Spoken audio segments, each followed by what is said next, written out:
2026 ची पहिली ट्रिप आहे. चला तर मग आमच्या बरोबर या. चिंटू चल चल, आई चला बोलली. तर आज आपण निघालो आहोत मुंबईवरून भुवनेश्वर फ्लाईटने, कारण आपल्याला जायचं जगन्नाथपुरी येथे. आताच पुजणार आहे तर ही आमची 2026 ची फर्स्ट फ्लाईट आहे आणि माझ्या दोन्ही मैत्रिणींची जी आयुष्यातली पहिली फ्लाईट आहे. नेहा, शिवानी मागे बघा. दिसलात का? So enjoy. गार्गीची ही सेकंड फ्लाईट आहे. बँकॉकला आम्ही गेलेलो एकदा first flight and this is the second flight. She enjoys reading.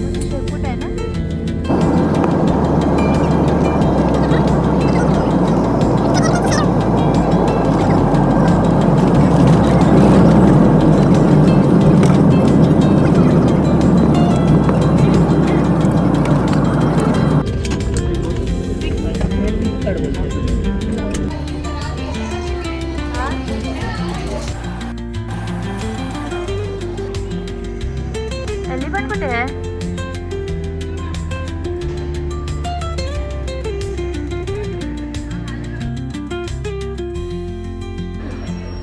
अगदीच ओडिशा एअरपोर्टच्या बाहेर आपण हे पुरीचं हे एक मिनिएचर मॉडेल आपण इथे पुरी एअरपोर्टला पाहू शकतो.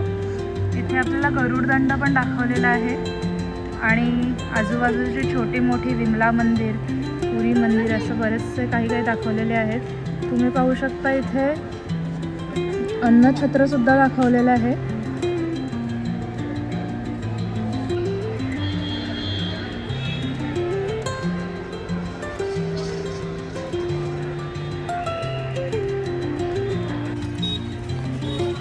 तर जसं की तुम्ही बघितलेलं मगाशी नेहाला लागली आहे भूक. तिच्याकडनं गाडी सुद्धा एक व्यवस्थित जात नाहीये. खूप हलकी आहे गाईज. फक्त 30-35 किंवा 45 किलोचा वजन आहे. नाही जी नाही, ऑटो नाही चाहिए.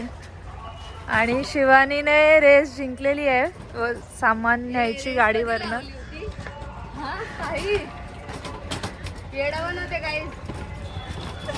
गाइस खाना खा लो, खाने की बहुत ज़रूरत है और शिवानी भागे जा रही है क्योंकि उसको खाना खाना है.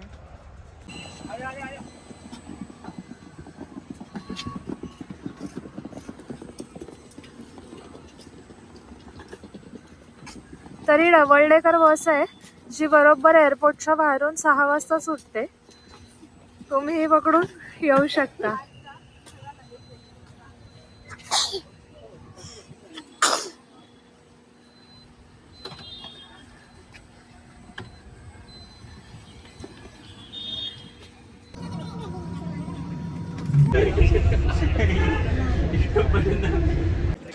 तर इथे बस स्टॉप आहे, बस स्टेशन आहे त्यांचं आणि ह्या ई गव्हर्नमेंटच्या रिक्षा आहेत ज्या फ्री ऑफ कॉस्ट आहे. फोन करू का हॉटेलला? इथून ऑटोज मिळत नाही कारण तिकडे पोलिसांचा बंदोबस्त आहे.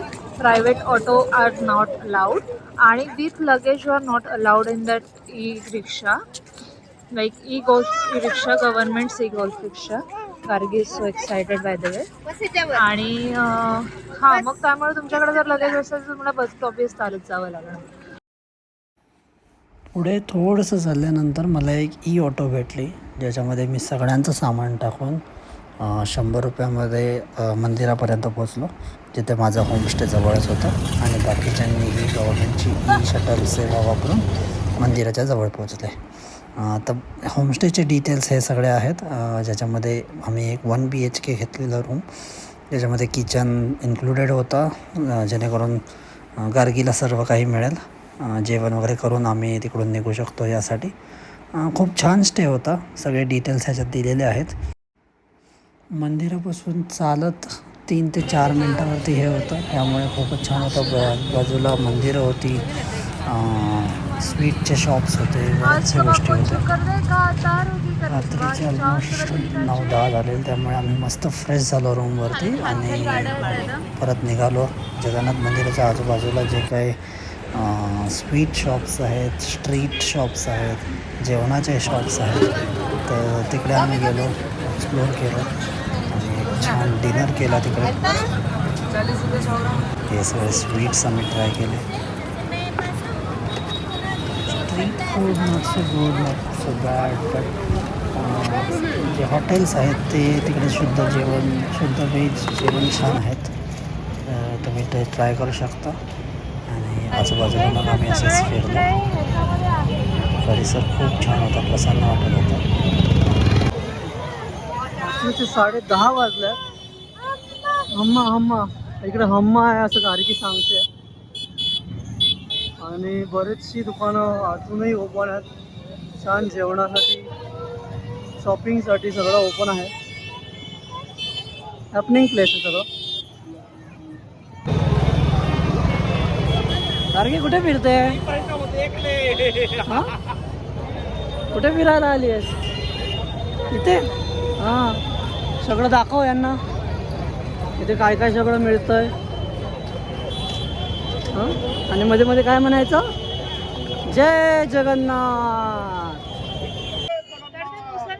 बदलावरती त्यांना आता एंट्री कशी मिळणार? ते रोज यायचे इकडे थांबायचे, त्याच्या दर्शनाची वाट बघायची, पण नाहीच मिळायचं. मग एकदा स्वप्नामध्ये आले जगन्नाथ आणि त्यांनी पुजाऱ्यांना सांगितलं की तुम्ही इकडे मंदिर बनवा आणि इथे बसून जगन्नाथ त्यांना दर्शन देतात. Thanks to our tour guide. कोण आहे? अरे वा, कोण आहे? दुसऱ्या दिवशी सकाळी लवकर उठून आम्ही दर्शनाला गेलो. दर्शनाला जाताना मोबाईल घेऊन जाऊ शकत नाही, तुम्ही चपला बाहेर ठेवाव्या लागतात. त्यामुळे तिकडे लॉकर्स आहेत, त्यांचा यूज करू शकता. पण पैसे मात्र नक्की कॅरी करा, कारण पैसे दिल्याशिवाय या मंदिरात काही एक मिळत नाही. आणि दर्शन मात्र खूप छान झालं. ऑलमोस्ट 3 ते 4 तास लागले आम्हाला पूर्ण दर्शन व्हायला. नॉर्थ गेटने आम्हाला नंतर मोबाईल घेऊन जाण्याची परवानगी मिळाली, तेव्हा आम्ही हे फोटोशूट केले. तर असं झालं आमचं जगन्नाथपुरीचं दर्शन. भेटूया नेक्स्ट व्लॉगमध्ये.